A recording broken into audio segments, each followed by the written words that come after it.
It started when I was about 19 years old.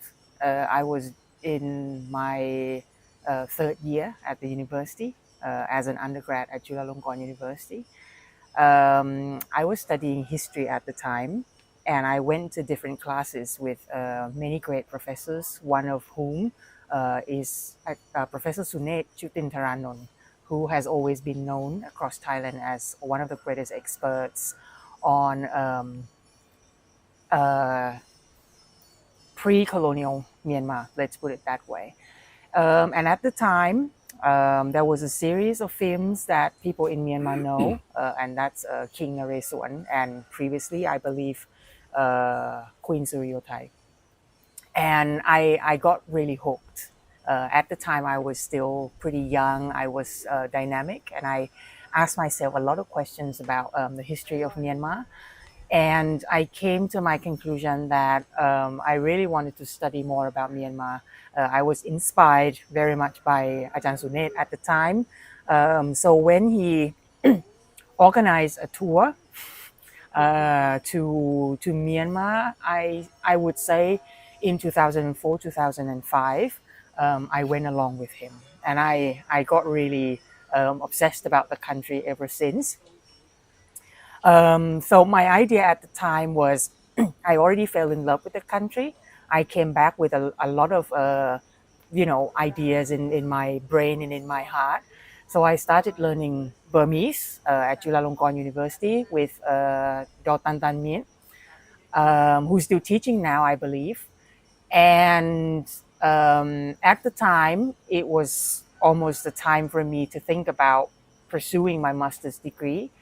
So with the support of my parents, they decided to say that, hey, daughter, would you like to go abroad to pursue your master's degree? And initially, I wanted to go to the States. My first choice was Northern Illinois University because they're very famous for Myanmar studies. Okay, but unfortunately, I was a very poor student in maths and sciences, and because the regulation at the time required me to submit the GRE score, which I failed over and over again, so I didn't go to the States in the end. Now, my mother would give me so much comfort, and she said, if you don't have a chance of going to America, why don't you just consider going to London? Because I was already talking about London to her for quite a while. But then, because I was so disappointed not to go to the States, I told my mother, I would give up and I would just do something else. But eventually, I was encouraged to go to London, and I submitted my application to SOAS, the School of Oriental and African Studies in London, and I just got it. At the time, I had no idea what I would write from my master's thesis, but I was fortunate to meet my future supervisor, Professor Ian Brown, who was actually an expert on Thai history, 19th century Thai history, and I got very close to him. I like him, and I consider him as my father too.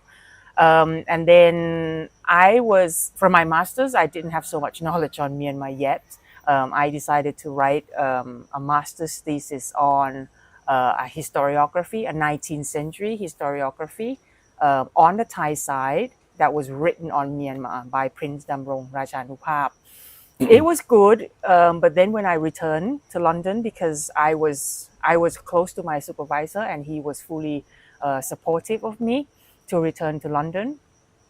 So I asked him, this time I don't want to do anything about Thailand because I felt like I needed to be more challenged and motivated by something else.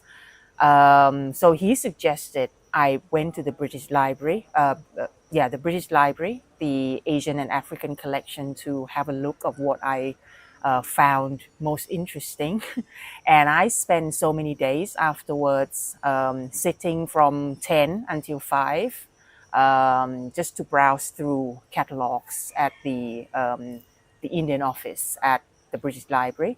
And I had a few options. One was Buddhism in Myanmar, in colonial Myanmar. But then my supervisor said that, oh, someone is already doing it, and I know her very well. So I didn't do anything about Buddhism in Myanmar. I concluded my quest at the British Library at the time with a title uh, like The Police in Colonial Burma or Myanmar.